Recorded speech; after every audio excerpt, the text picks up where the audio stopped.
Welcome to Just Wanna Quilt, a research podcast coming out of Tulane University Law School, where we explore all kinds of things, stories about quilting, tools, field trips, maybe some famous quilters stop by, and, of course, a little bit of copyright thrown in just for fun. This is Elizabeth Townsend Guard. I'm a law professor at Tulane University Law School, and I just wanna quilt. So today, Machelle Hall comes. Now, this is huge. So first, she brings her family, her mother and her sister. Machelle also works at Tulane Law School. She's the clinical instructor, one of our clinical instructors at the Environmental Law Clinic, and none of them quilt. So why are they here? You'll find out soon. I particularly really loved this interview. I hope you all do too. It really tells us sort of what quilts mean. I'm Lena Lee, and we're calling from Benson, Minnesota. And I'm her daughter, Amy Jopp, and I'm with her in Benson. Very cool. And I'm Machelle Hall. I'm also Lena's daughter, and I'm talking to you from New Orleans. Awesome. And you and I talked about the fact that you are a grandchild of a quilter and a mom of a quilter. So we're talking about, as we just said a second ago, about your grandmother. So why don't we start with your mom? Tell me your first memory of someone sewing or quilting in your life. And then I'm going to ask all three of you to answer that question. But let's start with you.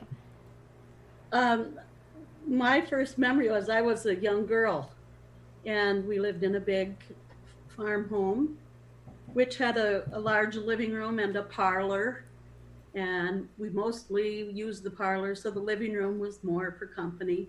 But my mother would set up her big quilt frame in that living room and quilt there, and always have a quilt set up going. She'd take it down if we got company or something, but she would be quilting there. And she was also crochet and knitting the whole thing. Yeah.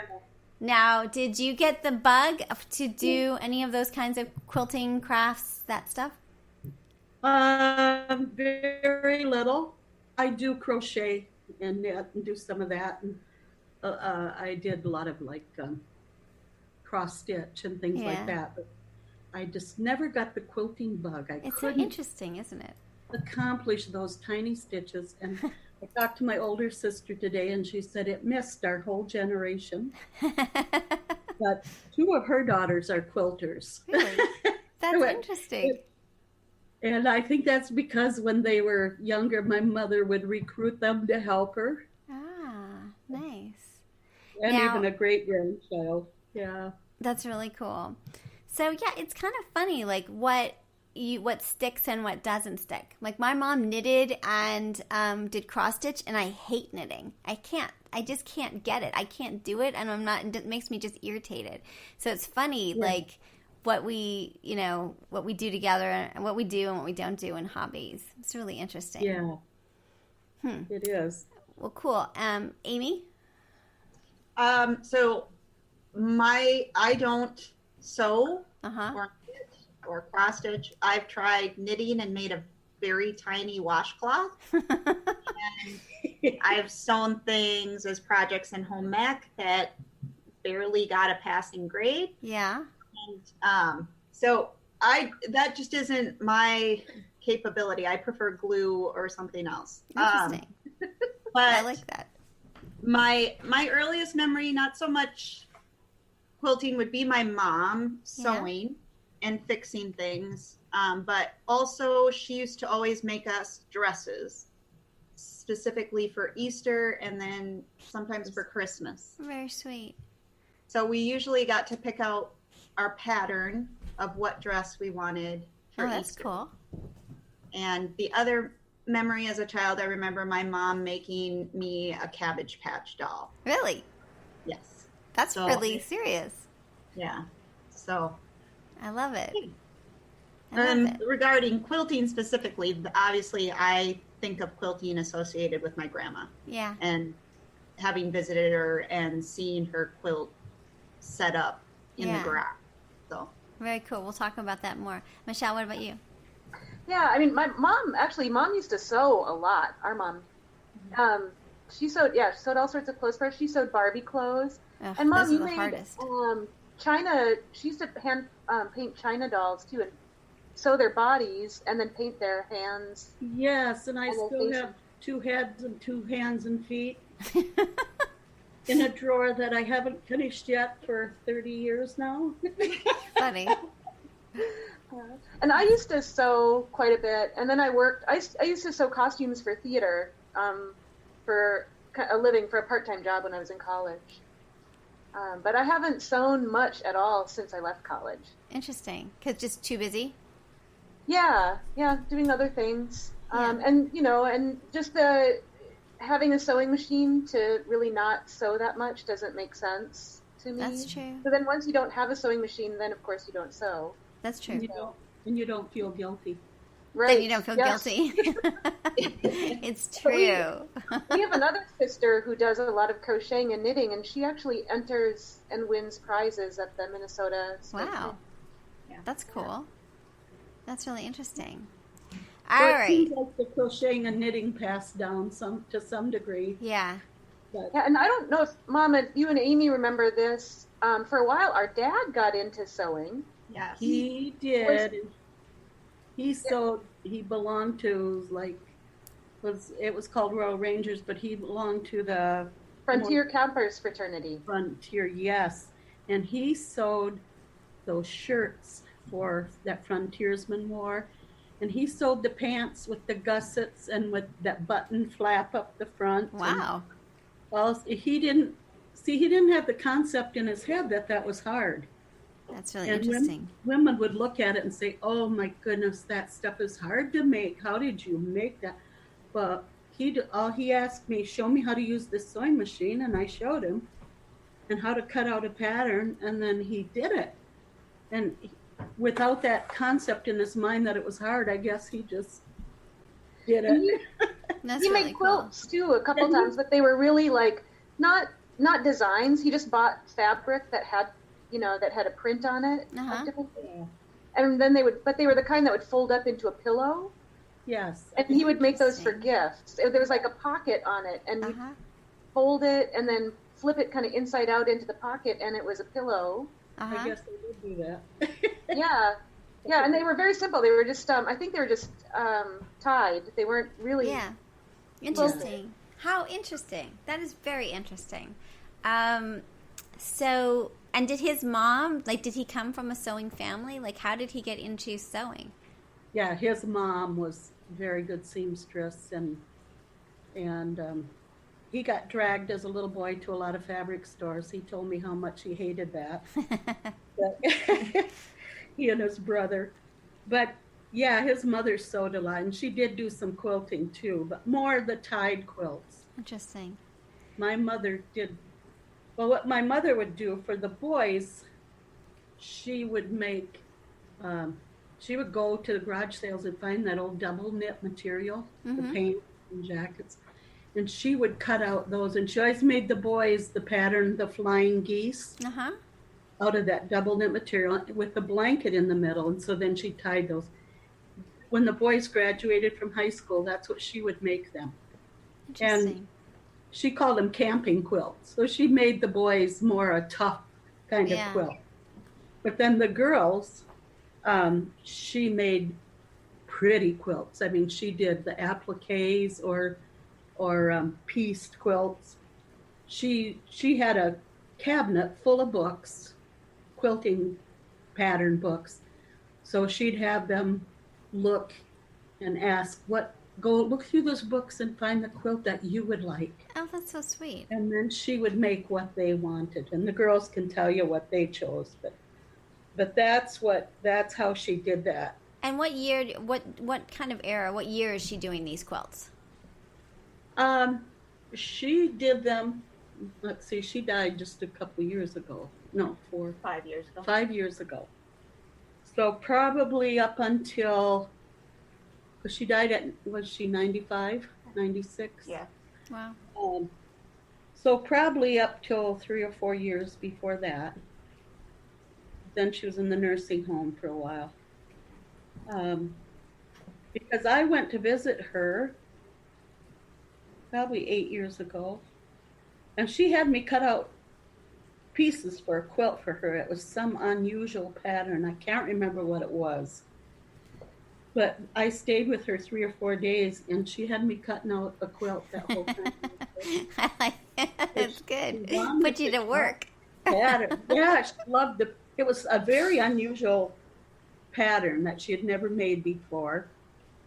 And so while I was there, I got it all cut out for her. And so up into her 90s, she was still making quilts. Amazing. Now, did she hand piece, or did she ever use a machine? She machine pieced them, sewed them together by a sewing machine, but then she hand quilted. Interesting. The really fancy designs on them. Yeah, if it for the girls, the boys she tied their quilts. But so she was born. What year is she born in? She was born 1918. 1918. Amazing. Yeah. And I don't know, pretty young she started quilting. Yeah. And then did it up into her 90s. Amazing. So she saw a lot of change. There's a lot that goes on in quilting during that period of time. Yes. Do you know why she starts quilting? Did her mom quilt? I can't remember if her mother did or not. I know her mother crocheted a lot. Yeah. And her mother made braided rugs. But did her mother cut up her... Yeah, well, my grandma made all her own clothes by hand sewing, not a machine. And so my mother, one Easter, found this beautiful material, and she brought it home. And at that time, my father had passed away. My mother was working in a seatbelt factory. And my grandma lived with her. And so Mom had gotten this real nice material, and she had it in her kitchen dining room area in a bag, because she was going to make herself an Easter dress. And when she came home from work, she couldn't find that material anywhere. And she went into her mother's bedroom, and there was her Easter dress material already braided into a braided rug that my grandmother was making. And my grandmother had torn it into strips. Oh my gosh. Put it into this rug. That's very funny. Yeah. It happens. So I don't remember my grandmother making quilts, but she had 15 children. I don't know. Wow. I don't know how you'd have the time. Your mother was number 10? My mother had 10. Your mother had 10 children? Yes. And she still had time for quilting? Yes, she had 8 children, and then she had a set of twin boys. Wow. That's amazing. Yeah, it's just amazing, because she tanned and she farmed and so how did she ever? And she made over 80 quilts. Wow. Nobody took pictures. My sister told me that today. Nobody took pictures of her quilts she made. What happened to the quilts? Do you know? She gave them all away. She made for all of us children when we were grown up. She made for all of her grandchildren. I 37 grandchildren or more. Whoa. Are you serious? She made for every single grandchild? Yes, for a graduation present. But my kids were kind of younger than most of them. So she was afraid she would get too old. And she was in her 70s, and she's afraid she'd get too old and not be able to make them one. So she made them all their quilt when they were elementary school, junior high, and gave them their graduation gift early. Wow.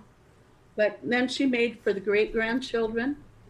In her church, if there was someone graduating from high school, she made them a quilt. If somebody had a baby, she made them a baby quilt.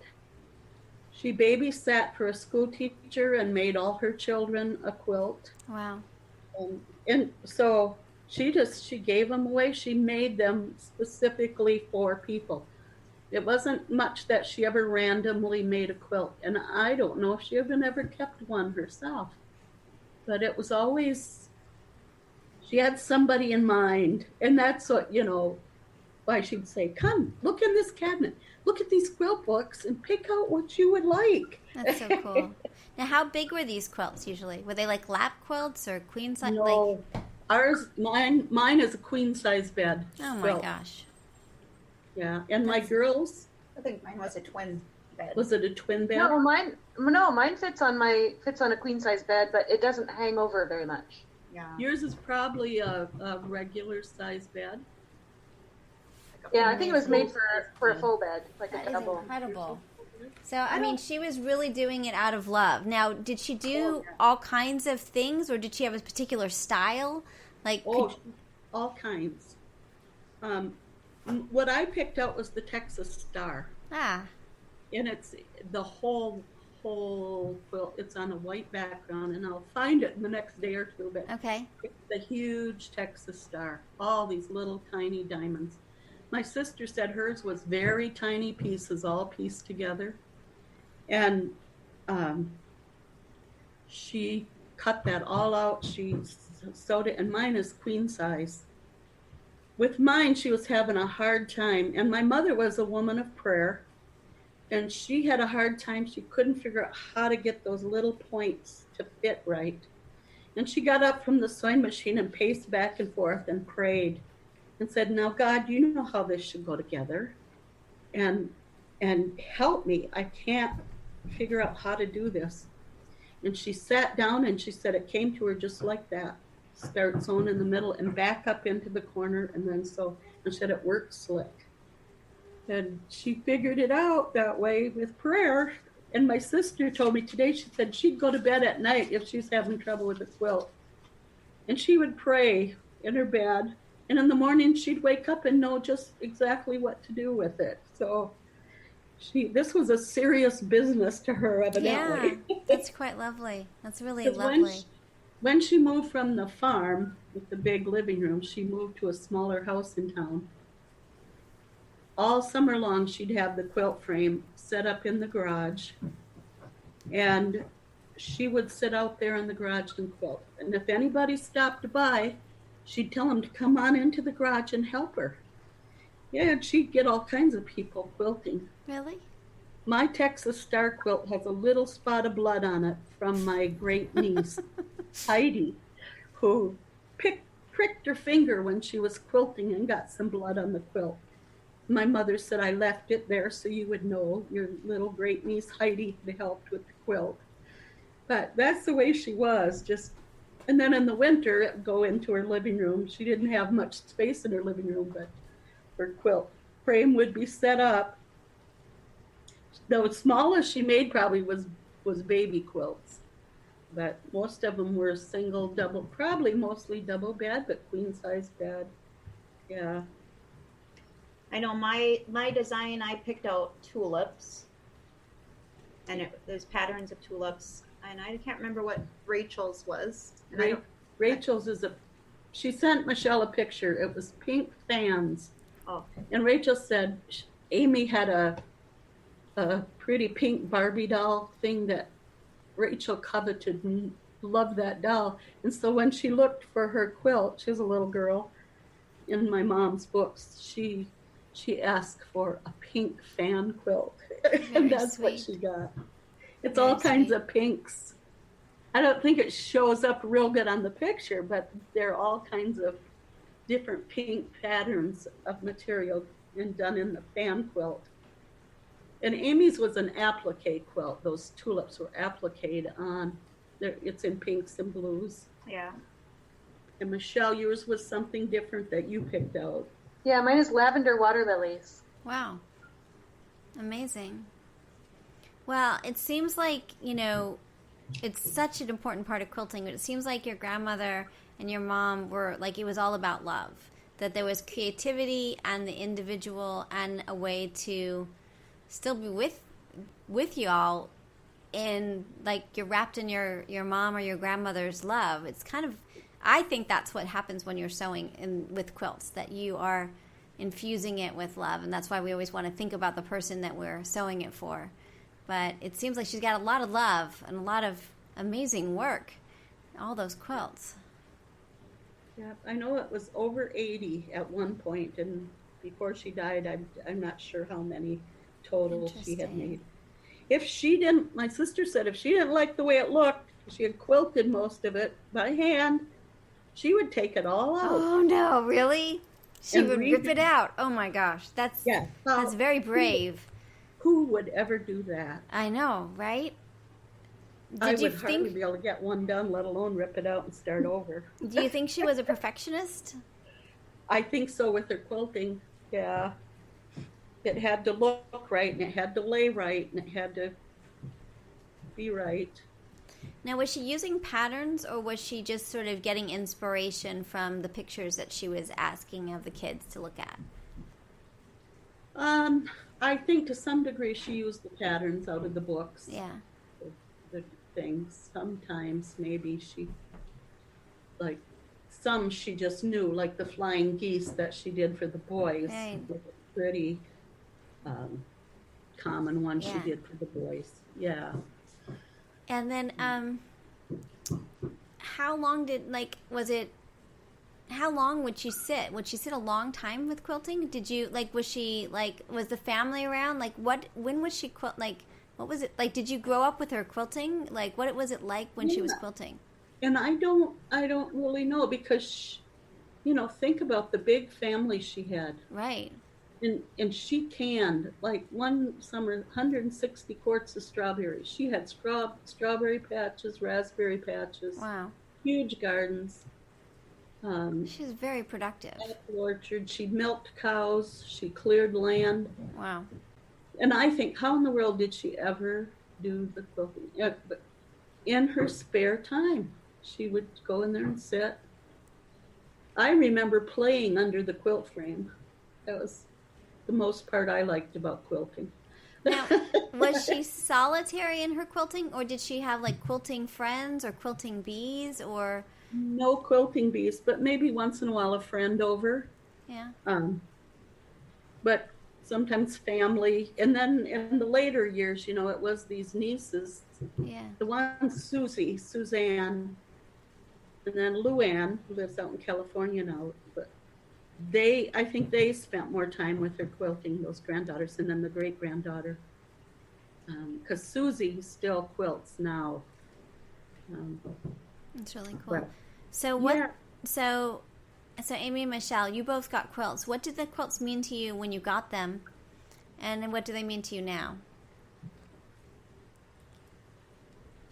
I'm trying to think of when I would have gotten mine. I think I was maybe in 5th grade or around that age. So, it was special to me. But at the time, I probably didn't realize how much work went into it. Mm-hmm.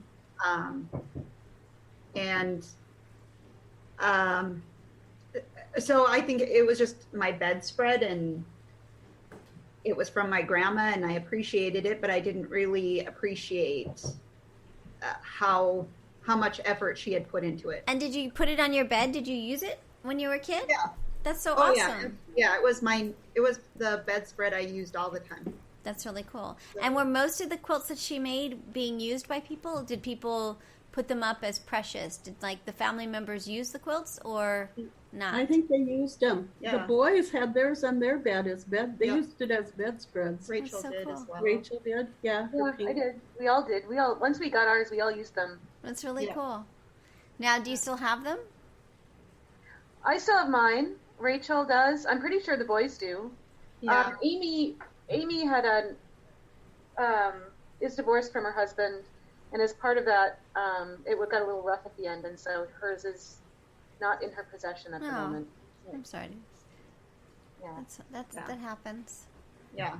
So that happens. Well, interesting. And so, what else do you want me to know about your grandmother? I'm so excited that you're willing to. This is such a great story. What happened with her supplies? What did she do? Oh, I have another question for you. Where did she get her material? Where did it come from? Often, it used to be Ben Franklin's store at a fabric department. Uh-huh. And she would buy ends, whatever, and buy material. She would sometimes use bed sheets, buy sheets and use as a backing. Uh-huh. The girls, the nice ones, she used batting in those The boys, she would use old blankets, army blankets, whatever she could get. And she would go to garage sales. That's where she got a lot of that old double knit material from the 70s. That's great. I love it. And I think she looked for, when people have garage sale and have material. And sometimes people gave material to her knowing that she quilted, and they had material sitting around or whatever. Like I have quite a few tubs of material downstairs that haven't been touched for years. That's hers? No, that mine. That's yours? I somewhere. I feel that way about my yarn. I have two tubs of yarn. I just think it haunts me. I need to get it out of the house. Yeah. Oh, that's funny. Oh, wherever she could get material, she would. I don't know how much clothing she cut apart and used or anything like that.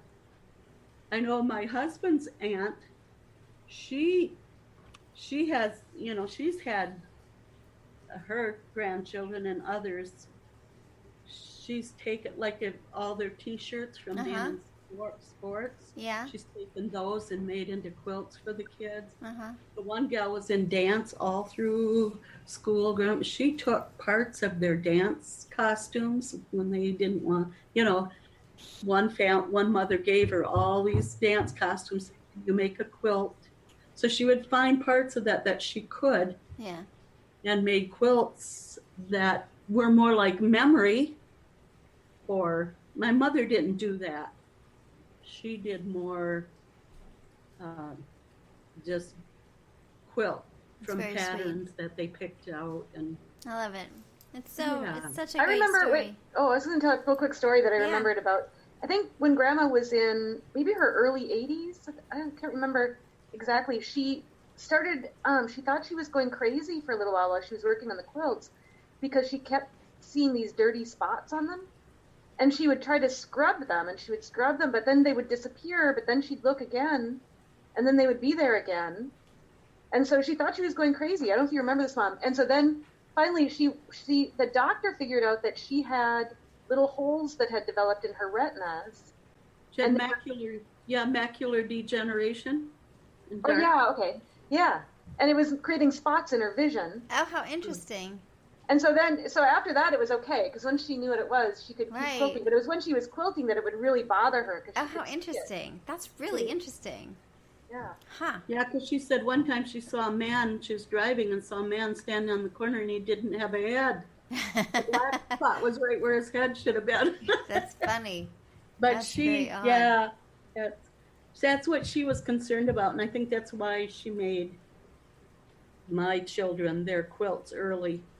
Because she was afraid of losing her vision or her abilities, And she didn't into her 90s.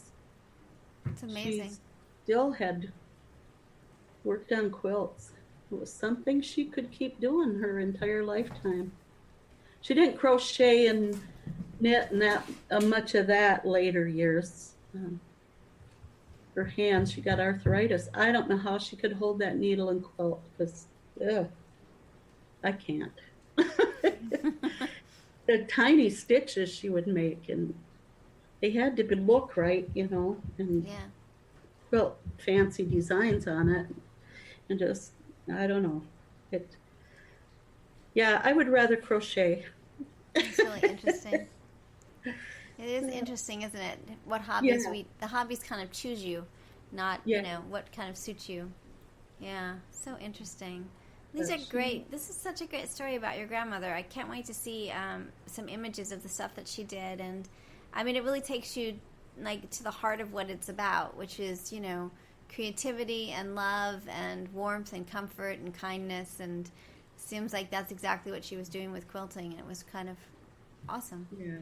It was always for someone particular, which I don't think she did it just... I think she always had someone in mind. Yeah. I do think, for me personally, I remember picking it. And I think that was probably the special part of it was she didn't just make a quilt for us. She had us pick. So it it was our pattern and what we wanted, and the colors you chose. The colors we chose, and then she made it happen. So that's really cool. And she did that with every single person that she made a quilt for? I think most of them. I don't think the boys, maybe she'd ask the boys what colors they wanted, but she didn't really, because she just made them, as far as I know. Now, I don't know in the later years when she was making them for church, school graduates and other people's and stuff, but she made those. She wanted the boys to have a tough quilt that they could really take camping and, something that was sturdy for them. She wanted the girls to have something pretty. That's really great. Wow, I totally love it. This is so great. Any other thoughts or any other things? This has been such a nice half hour. This is like, it's really nice. I needed this. This is nice. The quilting industry is so much hoopla and commercialization and all kinds of stuff, and it's kind of like there's a kind of a frenzy. And this really brings you back to sort of the heart of it, which is family and love and amazingness. The town we lived in before this, Blue Earth, Minnesota, they always annually have a quilting and wood carvers expo type of thing, and always on display. And I'd walk through them. Those quilts were just gorgeous, but they're made for competition, right? And that's different. Wood carvers. I even have a cookbook that is the quilters of that whole area. Really?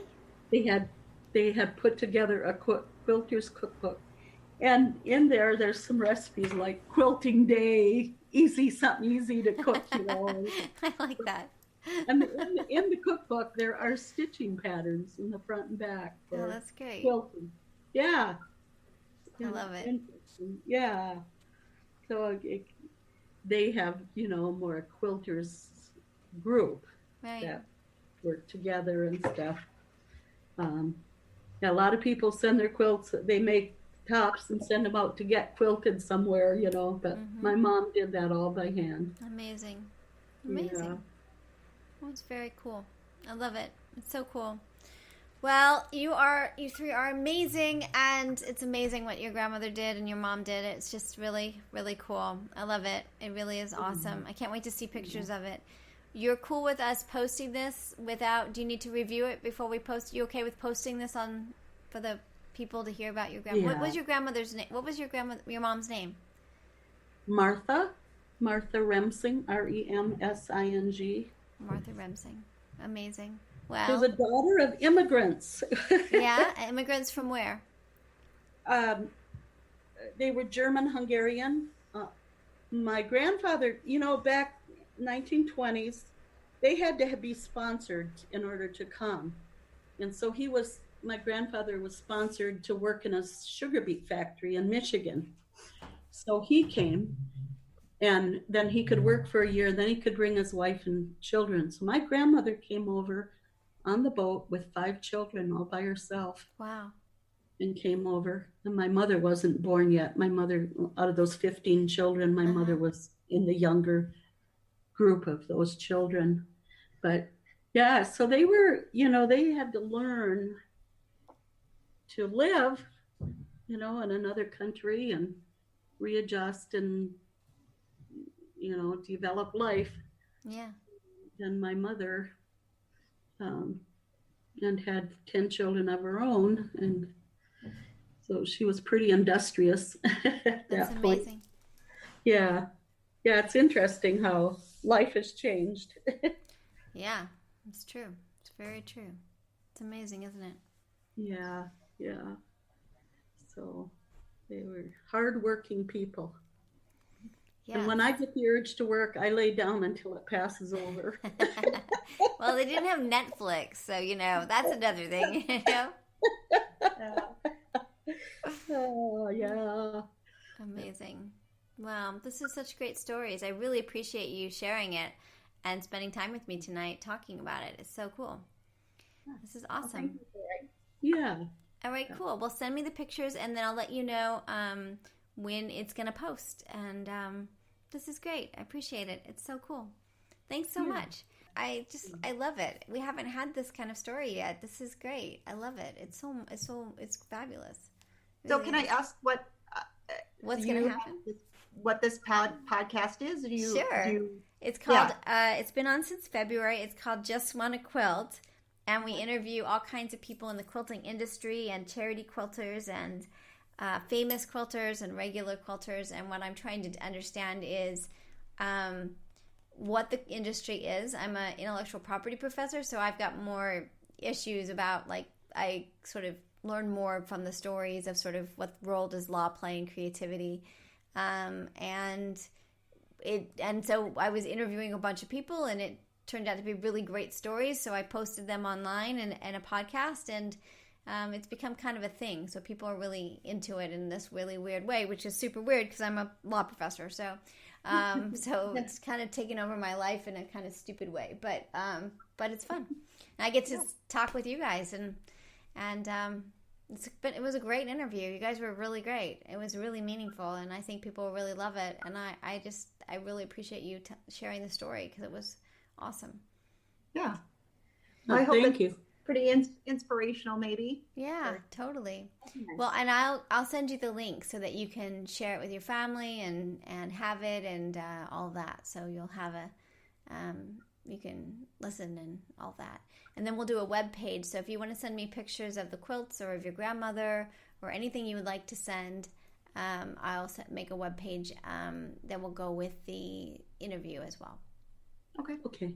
Awesome. Elizabeth, should I give them your work email, or do you have a different email? No, this is actually part of my work. It's weird, right? It's totally weird. I quilt for the law school. I always wonder if, like, they own my quilts or not. So no, it's my job. It's a weird job at the moment. It's my job. Anyway, so just send them my email. Okay. All right, cool. Well, I hope you guys have a nice evening. This is super awesome. Yeah. And I'll be chatting with I won't be chatting with you all soon, but hopefully you'll hear it and we can and see the beautiful quilts. Thanks for sharing. I appreciate it. Yeah, thank you. You're welcome. All right, take care. You too. Bye. So you've been listening to Just Wanna Quilt, a research podcast coming out of Tulane University Law School. And I'm Elizabeth Townsend Garr. If you like this podcast, keep listening. Also, we have a Facebook group. Come join us. We talk about a lot of things. We also have an Instagram account. And of course, most importantly, I really hope you get a chance to quilt today.